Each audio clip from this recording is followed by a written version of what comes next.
The rivalry defined an era. Tiger Woods and Phil Mickelson, two legends who combined for 21 major championships and 127 PGA Tour victories, spent decades pushing each other to heights neither might have reached alone. But buried in the archives of their complicated history is a single statement Mickelson made years ago, words that, when viewed through the lens of everything that's happened since, might just change how we see Tiger Woods forever. It wasn't about swing mechanics or major titles. It was about something Tiger never gets credit for. And now, with both men at very different stages of their careers, those words carry a weight they never did before. The numbers are almost impossible to process. Between them, Tiger Woods and Phil Mickelson have 21 major championships and 127 PGA Tour victories. They dominated golf for 2 decades, their rivalry becoming the defining narrative of an entire generation of the sport. But the head-to-head record tells a more complicated story. In rounds where both played in the same group on the PGA Tour, Woods shot a lower round 19 times. Mickelson shot lower 15 times. They tied 4 times. Those margins, razor-thin over the course of hundreds of rounds, mask the psychological warfare that defined their early battles. "Tiger owned me the first half of our careers," Mickelson admitted in 2025. "His record against me head-to-head was dominant. It is now, even when we play together." The early years were brutal. Woods repeatedly defeated Mickelson by slim margins in their initial pairings: 71-73, 68-75, 72-71. Those losses didn't just sting, they transformed Mickelson. "The intimidation factor that Tiger had is like nothing," Pat Perez said on the Golf Subpar podcast. You might not see it again. As great as Phil is, Tiger pushed him right here." Something changed in 2007. Mickelson recruited Butch Harmon, the same swing coach who had previously worked with Woods. He overhauled his fitness routine. He sharpened his short game. The decision paid off immediately. Mickelson won his first Players' Championship that spring. It wasn't just technical adjustments, it was existential. "He owned me head-to-head until '07, Mickelson confirmed in 2015. "Over the course of my career, I believe that he pushed me to achieve a higher level of play." The rivalry was real. The respect was genuine. And buried in that history is a statement that reveals something about Tiger Woods that most fans have never fully appreciated. The quote has been sitting in the archives for years, buried beneath highlights of fist pumps and green jackets. But when you pull it out and hold it up to the light, it reveals something profound about the relationship between golf's two greatest rivals.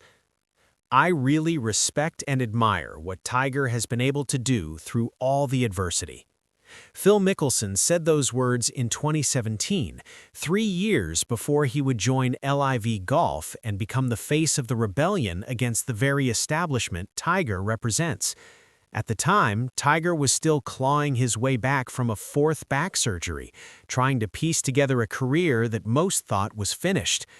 The statement seemed simple enough on its face, but in the context of everything that has happened since, the public battles over tour loyalty, the bitter divisions in the sport, the personal animosity that fans projected onto two men who actually shared mutual respect, those words carry a weight Phil may not have intended. Because here's the thing about Tiger Woods that Phil understood better than almost anyone. Adversity isn't something Tiger faced occasionally. It's the defining characteristic of his entire career. We remember the 15 majors and the 82 wins. We forget the 4 back surgeries, the public humiliation of the 2009 scandal, the car accident that nearly cost him his leg, the countless hours of rehabilitation that happened out of public view. We forget that every comeback was preceded by a collapse. Every victory was hard-won from the wreckage of what came before.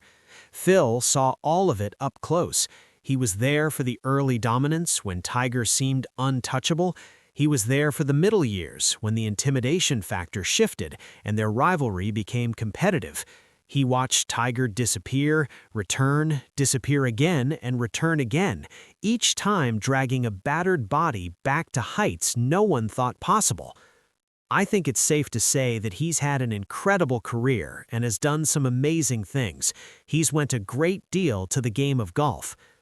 2 years later, when Tiger won the 2019 Masters in what remains the greatest comeback in sports history, Phil was one of the first to congratulate him, not grudgingly, not performatively, genuinely. The statement that could change Tiger Woods forever isn't about Tiger at all. It's about Phil. It's about the respect that existed beneath the surface of one of sport's greatest rivalries. It's about two men who pushed each other to greatness and recognized, even in the midst of battle, what the other was enduring. And it raises a question that fans rarely ask. What if the rivalry wasn't about hate at all? What if it was about something far more complicated and far more human? The relationship between Tiger Woods and Phil Mickelson has never been simple. It's been a decades-long dance of rivalry, respect, tension, and grudging admiration that is played out on the biggest stages golf has to offer. When they first emerged in the mid-1990s, the dynamic was clear. Tiger was the phenom, the chosen one, the player destined to rewrite every record. Phil was the established star, already a 9-time PGA Tour winner when Woods turned professional in 1996. But by the end of Tiger's rookie season, he had 2 victories and was already shifting the sport's center of gravity. The 2001 Masters marked a turning point. Paired together in the final group, Mickelson entered the day just 1 shot back, desperate for his first major title. Woods shot a steely 68. Mickelson managed a lukewarm 70. By day's end, Phil bore witness as his nemesis completed the Tiger Slam, holding all 4 major championships simultaneously. It was the kind of loss that could have curdled into permanent bitterness. Instead, it evolved into something more complicated. In 2003, Mickelson made comments about Woods' equipment that could have permanently poisoned their relationship. "He has inferior equipment," Phil said. "Tiger is the only player who is good enough to overcome the equipment he's stuck with." It sounded like a compliment wrapped in criticism, or maybe the other way around. Tiger, who had financial interests in Nike equipment sales, reportedly took it personally. Phil later apologized through a news release. "As I've said many times, I have great respect for Tiger. It was meant as nothing more than a positive comment on Tiger's incredible talent." The following year, the 2004 Ryder Cup at Oakland Hills became another inflection point. U.S. captain Hal Sutton made the bold decision to pair Woods and Mickelson together, insisting the two would be as strong as new rope. They weren't. Looking sullen in each other's company, the undynamic duo lost both their matches. The experiment was widely viewed as a failure, reinforcing the narrative that these two alpha competitors simply couldn't coexist. But beneath the surface, something was shifting. In 2007, Mickelson made a move that could have escalated tensions further. He hired Butch Harmon, Tiger's former swing coach. The decision paid immediate dividends as Phil won his first Players' Championship that spring. Rather than creating more animosity, it seemed to signal Phil's determination to close the gap through whatever means necessary. The real thaw began during Tiger's darkest years. When Tiger's personal life unraveled in late 2009 and injuries began to piling up, Mickelson did something that revealed the man beneath the competitor. "When he was going through a tough time, I wanted to do whatever I could to help out, because oftentimes that's when people aren't there," Phil said in 2018. Tiger confirmed it. "When I was trying to deal with a nerve in my back, trying to come back and play, and I wasn't very good, he always texted me some very encouraging words." The text messages were small gestures, but they meant everything. Two men who had spent years competing at the highest level, who had been framed as bitter rivals by a media hungry for drama, had quietly built something resembling friendship. By 2017, when Phil sat down with David Faraday for that revealing interview, the evolution was complete. "I'm always appreciative of him," Phil said. "I've told him many times. I don't know if he thinks I'm sincere or not, because sometimes I can be a bit sarcastic. we'll always look at him with appreciation. And when Tiger completed his miraculous 2019 Masters victory, Mickelson was among the first to congratulate him publicly. What a great moment for the game of golf. I'm so impressed by Tiger's incredible performance, and I'm so happy for him to capture another green jacket. Truly a special day that will go down in history. Congratulations, Tiger. He even added a hashtag, rematch. The complicated history between these two legends has produced 21 major championships, countless memorable moments, and a narrative arc that rivals anything in sports. But beneath all the drama, the rivalry, and the occasional tension, there was always something else: respect. And that respect might be the most important part of the story. To understand why Phil's words carry so much weight, you have to understand the sheer scale of what Tiger Woods survived. When Woods won the 2019 Masters, Michael Jordan, a man who knows something about comebacks, called it the greatest comeback I've ever seen. Not in golf, in sports, period. The journey to that moment started with a fall that was as spectacular as the rise that preceded it. In November 2009, Woods drove his SUV over a fire hydrant and into a tree outside his Florida home. What followed was a public unraveling unlike anything sports had ever witnessed. Multiple women came forward. His marriage to Elin Nordegren crumbled. Sponsors like Accenture and Gillette fled. The man who had built an empire on an immaculate image suddenly became tabloid fodder. But that was just the beginning of the physical nightmare. Between 2014 and 2017, Woods underwent multiple back surgeries. He'd withdraw from tournaments in visible agony. In 2017, he was arrested for driving under the influence, found asleep at the wheel with a toxic mix of prescription medications in his system. It was, by any measure, a rock-bottom moment. That same year, Woods underwent a spinal fusion surgery that many considered a last resort. Doctors essentially gave up on fixing his back. They decided to bolt it together instead.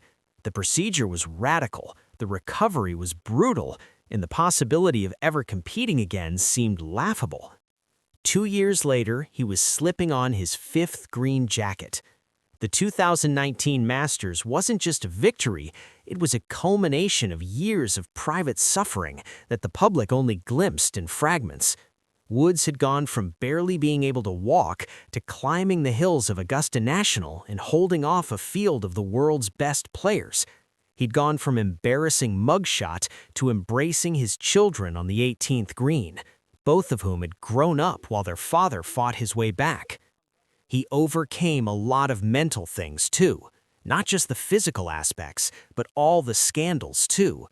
This is what Phil Mickelson watched from the other side of the fairway. This is the adversity he referenced when he talked about respecting what Tiger had been through. And it's why that single statement, buried in an interview years ago, carries so much weight now. Because Phil didn't just watch from afar, he was there for parts of it. He saw the early dominance when Tiger seemed untouchable. He witnessed the fall. He observed the long, painful climb back. And through it all, he recognized something that the casual fan might miss. Tiger Woods didn't just overcome injuries, he overcame himself. So where does this leave us? What does Phil Mickelson's long-buried statement mean for how we see Tiger Woods today? The answer is simpler than you might think. For years, the conversation about Tiger's legacy has been dominated by numbers. 15 majors, 82 PGA Tour wins, second on the all-time list behind Jack Nicklaus. The dominance, the intimidation, the sheer statistical impossibility of what he accomplished in his prime. That's what we talk about when we talk about Tiger Woods. But Phil's words point to something else entirely. I really respect and admire what Tiger has been able to do through all the adversity. Not through all the talent, through all the adversity. There's a reason Phil focused on that. He knows, better than almost anyone, what it costs to compete at the highest level. He's been doing it for 3 decades himself. But he also watched Tiger's journey from a unique vantage point, close enough to see the struggle, far enough to appreciate the magnitude. Think about what Tiger has survived. 4 back surgeries, a spinal fusion, a ruptured Achilles, a car accident that shattered his legs so badly that doctors considered amputation, a public scandal that destroyed his marriage and his pristine image, an arrest that became a national embarrassment, countless hours of rehabilitation that happened in dark rooms far from cameras and galleries. Through all of that, he kept coming back, not to win, at least not at first, just to play, just to walk 18 holes without collapsing, just to give his kids something to watch that wasn't footage from before they were born. And then, against every odd, he won again. The 2019 Masters wasn't just a victory, it was a statement that the human spirit can survive anything. Phil recognized that. He saw it unfolding in real time. And when he sat down for that interview in 2017, 2 years before the Masters miracle, he was already acknowledging something that the rest of the world wouldn't fully appreciate until later. This is why the statement matters now. It reframes the conversation about Tiger Woods from one about statistics to one about survival, from numbers to humanity, from what he achieved to what he endured. The rivalry with Phil will be remembered as one of the greatest in sports history. The 21 combined majors, the 82 combined wins, the decades of drama and tension and mutual pushing. But beneath all of that, there was something simpler. 2 men who understood what the other was going through.